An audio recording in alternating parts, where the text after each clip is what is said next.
Come promesso, oggi parliamo delle tegnue. Per molti il fondale del mare Adriatico è una distesa sabbiosa, piatta e monotona, ma non molti sanno che proprio poche miglia al largo di Chioggia si trovano le tegnue, con formazioni rocciose assolutamente uniche per la struttura e gli organismi che le abitano.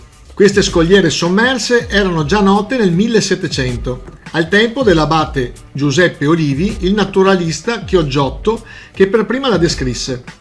Il termine tegnue deriva proprio dal dialetto locale e significa trattenute e venivano usate dai pescatori per indicare la presenza di quelle rocce su cui si impigliavano le reti.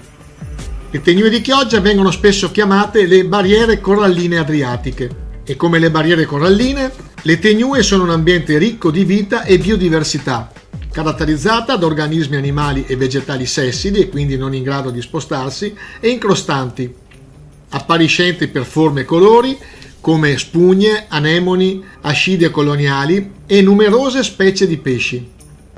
Le tegnue possono essere considerate delle vere e proprie oasi di biodiversità in mezzo a una distesa sabbiosa apparentemente povera di organismi. Ringraziamo per il testo la città di Chioggia e per immagini l'associazione Acque Libere Sub e la loro operatrice video Stefania Ballesso.